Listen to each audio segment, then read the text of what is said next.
Voilà, alors on va attaquer la dernière partie. On va maintenant utiliser jQuery. Donc ça va nous permettre de montrer comment on arrive à utiliser des librairies tierces.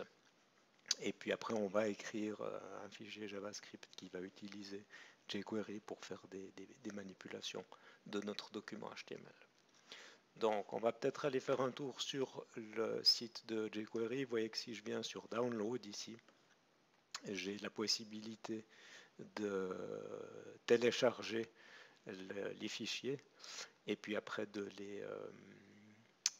les packager avec mon projet. Mais j'ai aussi la possibilité d'utiliser un CDN. Donc un CDN, c'est un réseau de serveurs qui est distribué un peu partout dans le monde et puis qui va stocker toutes ces librairies open source.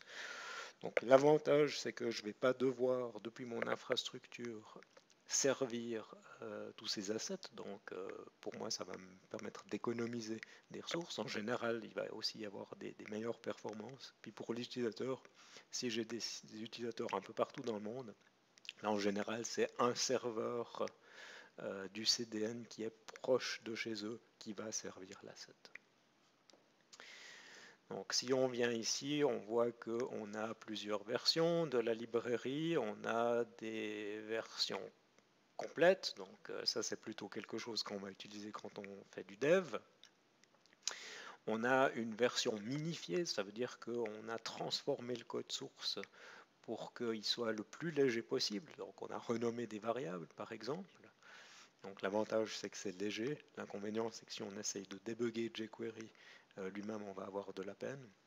Et puis Slim, c'est des versions où on ne va pas avoir toutes les fonctions. Tout ce qui concerne les animations ou les requêtes Ajax, ça a été retiré. Donc si je regarde ici, ça me donne une balise ici que je vais copier.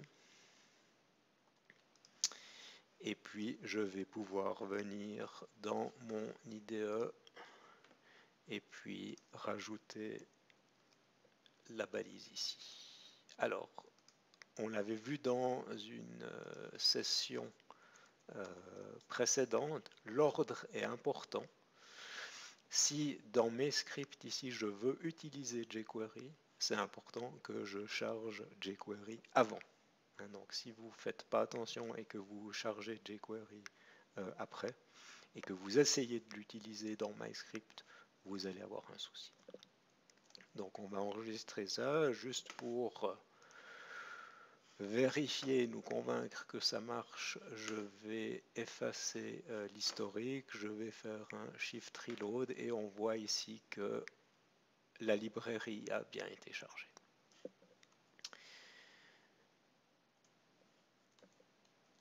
On va revenir sur le site de jQuery et puis je vais vous montrer l'endroit de la documentation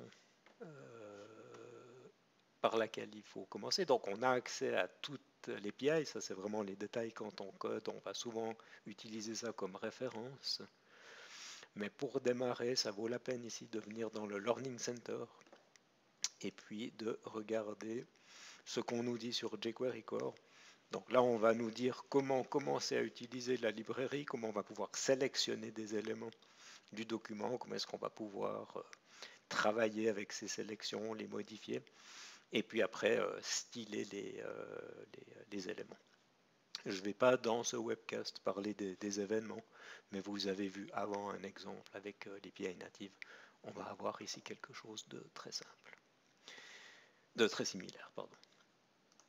Donc, on va venir ici et ce code, ça c'est du code que vous allez voir très souvent si vous prenez des projets ou des templates et la première fois que vous allez voir ça, que vous allez voir ce dollar ici, ça va probablement pas être tout à fait clair qu'est-ce que c'est. Est-ce que c'est un concept du langage JavaScript? Est-ce que ça veut dire quelque chose? Non, en fait c'est simplement une variable. En JavaScript, on peut commencer ces variables avec un dollar ou avec un underscore.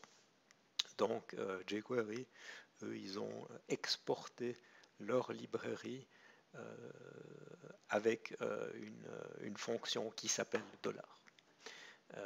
Donc chaque fois que vous allez voir un dollar, eh bien, il y a de fortes chances que ce soit jQuery. Ce code ici, on va le mettre, c'est ce qui va nous permettre à l'intérieur de cette fonction de manipuler le DOM, et puis là jQuery va nous garantir que le navigateur a fait son travail et qu'on peut travailler sans prendre de risques. Donc j'ai copié ça, je vais venir dans MyScript. On va mettre ce code, et puis de nouveau vraiment je fais toujours ça, je fais step by step, je regarde ce qui se passe, et puis on a ready qui s'est bien affiché, donc c'est correct. Donc on voit ici qu'on a réussi à charger $.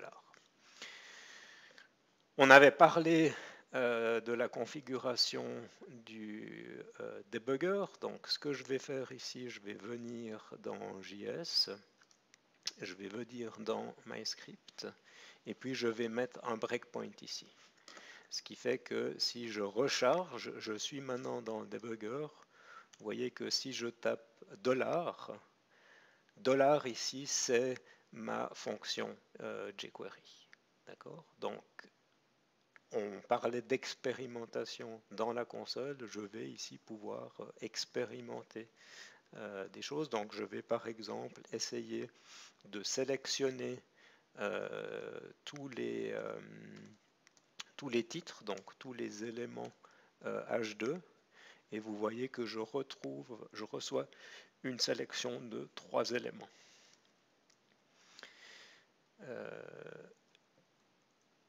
Je pourrais faire une sélection par classe, donc par exemple Danger, là j'ai 2 éléments, et puis Important, c'est un élément. Je pourrais aussi faire une sélection avec l'identifiant unique. Je me souviens plus comment j'avais appelé mon élément. Si je reviens ici, j'avais appelé ça MSG-1. Donc on va dire MSG-1. Et puis j'ai ici mon élément. Donc vous voyez ici, on a vu du code pour, si je reviens en arrière, pour sélectionner des éléments. Ça c'est vraiment le code que je viens de taper en live. Et puis ce qu'on va pouvoir faire, une fois qu'on a des sélections, eh bien on va pouvoir récupérer le nème élément. Ici je veux récupérer le 2e élément de la sélection. Et puis finalement, à un moment donné, eh bien, je vais vouloir soit obtenir les valeurs de style, les valeurs de HTML, les valeurs de texte, donc vraiment les attributs de l'élément, ou alors, comme c'est le cas ici, je vais vouloir les transformer, je vais vouloir donner des valeurs. Donc chaque fois qu'on a une méthode, une fonction comme .html, il y a la version sans argument, je lis la valeur, c'est un getter, et puis il y a la version avec un argument, c'est un setter, je veux setter la valeur. Donc là, si on regarde, eh bien, on voit assez vite comment ça se passe. Je peux récupérer les éléments H1 et puis appliquer le style CSS. On voit ici que je peux travailler avec des classes, donc je peux retirer des classes, ajouter des classes. Donc on va venir dans le navigateur. Si je reprends ma sélection de tous les H2, si je fais un remove class sans argument, ça veut dire que je veux retirer toutes les classes. Eh bien, vous voyez que ici le style a été supprimé, puisque dans ma feuille de style, c'est le fait que cet élément avait une classe danger qu'on l'affichait en rouge. Je peux par contre, après ici, faire un add class, et puis on va lui dire danger, et de nouveau on va changer. Mais ce qui est intéressant, vous voyez que je vais travailler ici sur des sélections. Et donc, quand je fais add class, ou je pourrais faire texte. Coucou. Vous voyez que je vais aussi chaque fois manipuler l'ensemble de l'élément. Donc, ce que j'avais montré un petit peu rapidement, c'est que si on est ici et puis qu'on a le point equal 2, donc si je fais ici h2 point equal 2 remove class danger, on voit que cet élément est ici puisque c'était le troisième, donc l'index 2. Si je fais la même chose avec 0, eh bien on voit que ça fonctionne aussi. Donc tout ce code que je viens de taper ici, on pourrait le mettre dans le MyScript ici. Et puis ça fonctionnerait de la même manière. Donc je vais peut-être juste le tester pour qu'on s'en convainque.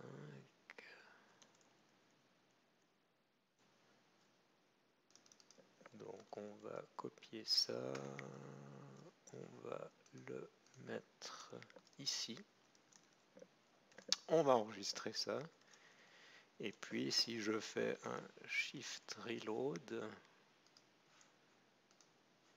on voit ici, alors c'était intéressant, je vais peut-être revenir ici, je fais un Shift Reload, on voit que quand la page a été chargée, j'ai les classes qui sont définies dans le fichier HTML, et puis au moment où j'exécute cette instruction, eh bien je retire les classes et donc je retire les styles de la page.